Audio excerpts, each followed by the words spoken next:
Welcome to Becoming Awesome with Peter D. channeling his sacred higher self.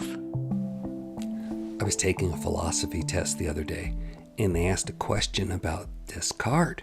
I didn't know the answer, so I wrote down, I doubt. Therefore, I might be.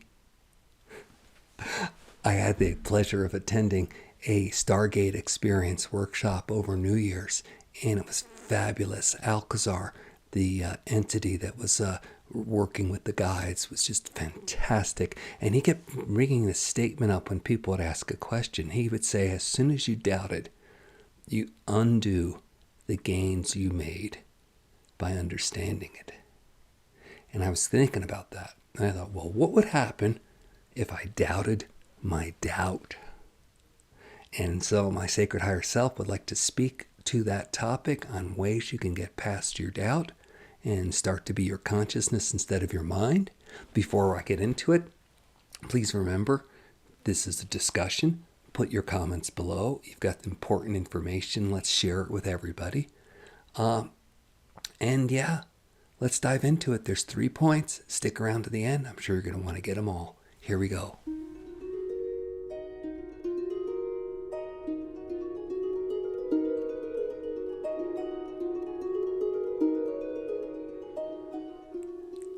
Hello, dearest, beautiful souls. Oh, the sweetness that fills this channel and ourselves when we make this connection is exquisite, and that alone is a reason to make this connection with you. We hope you feel it and you enjoy it as much as you are able to, because you are the sweetness of this connection. That's how magnificent and beautiful you are. So, Peter has asked us to reflect on doubting your own doubt, and we have 3 points we wish to make. And the first of this is,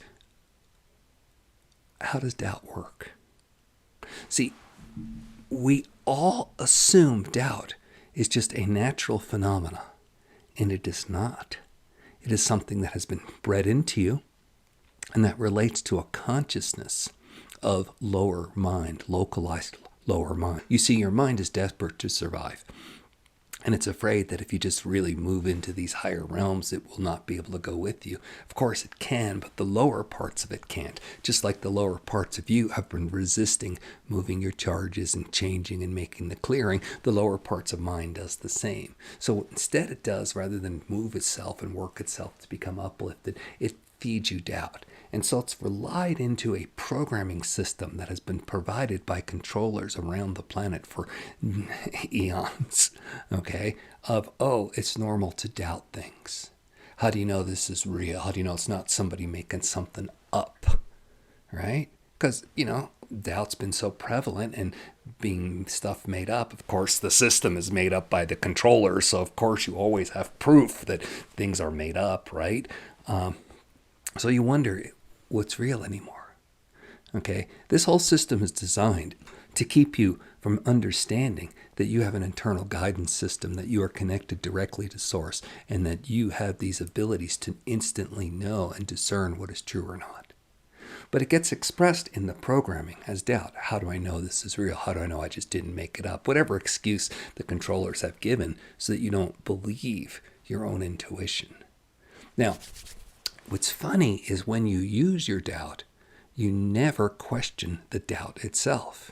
You use the doubt as the questioning tool for, oh, how do I know this is real? Or what evidence? Did I make it up? Did I just see it on Netflix? All that other stuff. But you never turn the questioning tool around to face itself. How do I know that this doubt is real? How do I know that this doubt is not made up? That's the thing that you might want to start looking at. Because as soon as you do that, the whole house of cards comes down. You've done the final scene of The Wizard of Oz. You've pulled out the curtain and you see the man behind it. There's nothing there anymore. So this is a very important tool. And we're very happy to share it. That as soon as you doubt your doubt, you are then in a place of making better choices, because you are then more able to choose to be your consciousness. And this is the second point we wish to make, It always comes down to choosing to be your consciousness. See, we automatically think, as the pun the Peter had gave you at the beginning of this, I think, therefore I am. So you think that because you have your thoughts, you're something. You're your mind, therefore you are, right? And so it's just the way you believe. So because you thought it, you think, oh, it's what it is. But you're not that at all. You're your consciousness. That's what this whole ascension is about. This whole uplift is understanding that you are your consciousness. And as a consciousness, you can choose to believe mind. You can choose to be mind, or you can choose to be something else and believe whatever it is you choose to believe, because you are the focal point of your creation. Yes, you have that power. You are the focal point. You are that fractal of God. So rather than just thinking, oh, I thought this, therefore it's true, the game becomes, oh, I'm having an experience. My mind is telling me stuff which is interrupting my experience. So rather than focus on what this mind is telling me, I can go, thank you, mind. I'll get back to you in a moment. And then continue on with your experience. Just the other day, the channel was working with somebody who said they were practicing this in their meditations, and it helps a lot. Longer, quieter periods. Mind still does its thing, but there's more quiet, and there's more of not the intrusion. And that's just by being aware that mind is often an intrusion. Just because you think of it and it's been natural your whole life doesn't mean it is the reality of you. And the more you can start to ponder that, it sends the mind into the quarry. Just like we said, the doubt will look at itself. The mind then has to look at itself. And eventually, because it does want to survive, and it's not going to go anywhere, you're going to take it with you as you ascend, but you're going to take the higher parts. And mind will then start to help you rather than hinder you. Because it's going to say, oh yeah, this stuff is stuff that gets me ignored, but when I actually be quiet and then provide insight at the times that are appropriate, then it's useful. And so your mind works with your ascension, but not at first, because it's been used to running the show for as long as you've been, for most of us. Now, I thought the most interesting example of this, the channel wanted us to refer to this, and so we apologize that it's a blend of he, us speaking, was during his workshop, a person came to the most beautiful realization and insight, and could see clearly how patterns in his life were laid out, and decided, oh, I have a release now. He could see it, he could release it. And then he said, this is going to take a long time to unpack. Totally eliminating the gains he just made. Rather than going with, I understand something now, I've got a new platform to live my life from. Let me go back and drudge it through over and over so my mind can look at all the different ways that this impacts me. In other words, keep living in what he had just seen and no longer needed and realized he could let go of. But then mind tricked him into thinking, no, it's going to take such a long time to unpack. Rather than saying, I'm free now, new path. Who needs old thoughts and old patterns? So this expectation is not just something that's subtly presented to him. This is something many of us do on the planet. We think, oh, it's got to go through the years of therapy, or I've got to understand and have an insight. The channel had a beautiful interview with a soul who said, we're living in a push-button society. Can we just get to it now?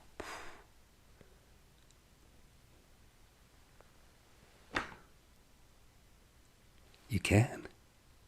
He himself had that experience at the workshop. He said, oh, I was having this gift and I could see all these patterns and it got released, 95% of it. And Spirit said to him, this is what he said, Spirit said to him, oh, that other 5% will come at a time when it will be more meaningful for you. And the host, Alcazar, said, that's just your mind talking.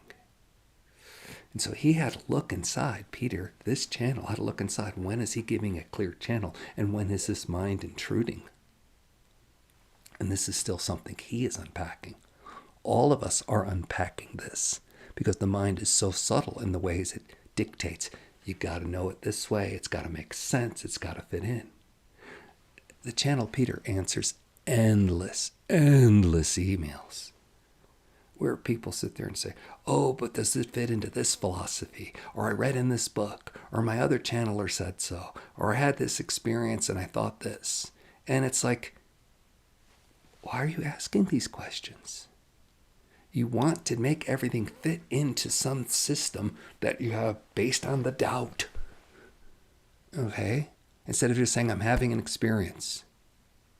And that experience is different than any other experience I have, so I got no box to put it in.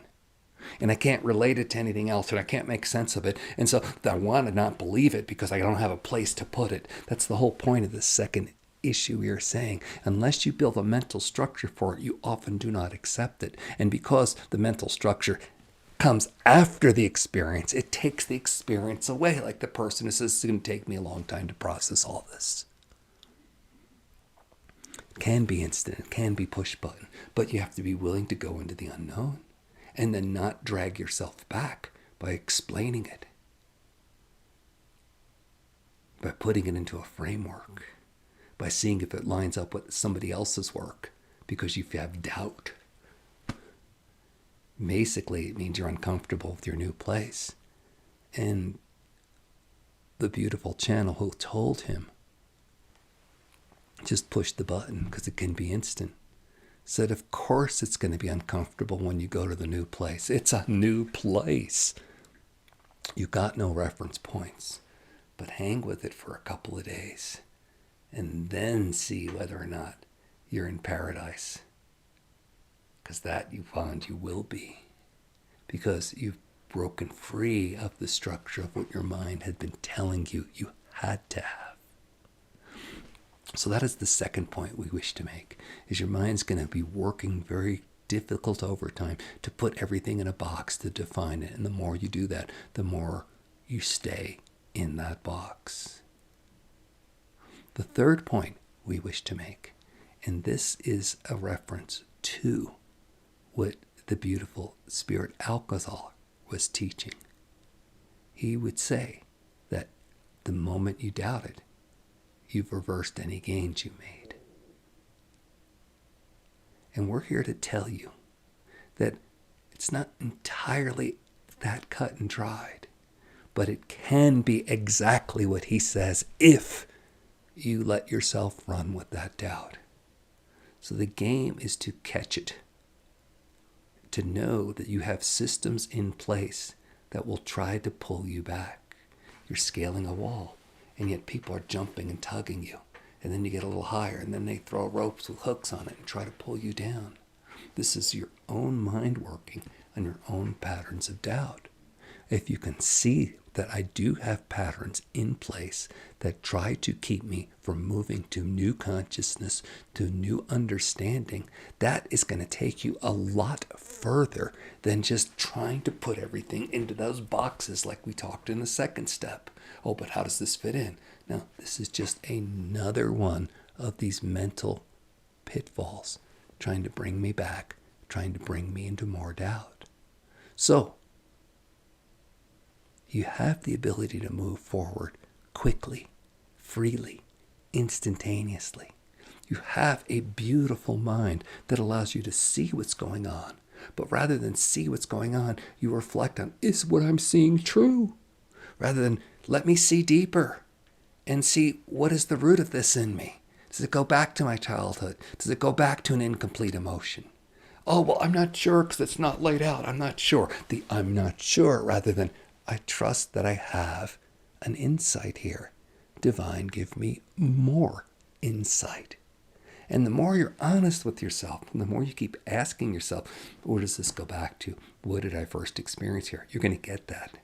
It's not rocket science work. It's not some deep, you have to be hypnotized. It's not like you have to spend X number of years in therapy to uncover all the layers. Are you willing to go inside and see? And ask, and then trust what comes up. Oh no, I'm going to doubt that because it doesn't fit in and it's uncomfortable, the feeling anyway. Of course it's uncomfortable because it's your new place, the place you're free. You've got all the tools. And we're here to tell you a little fun shortcut, a little hack. Start doubting your doubt. See how quickly that will advance you. Thank you so much for being with us. We are blessed to have the opportunity to speak with you. Please know how blessed you are, that you are this incredible source, fractal light of the divine. No matter how you feel or what circumstance you find yourself in, this is who you are. Let it shine. We see it. Thank you for sharing it.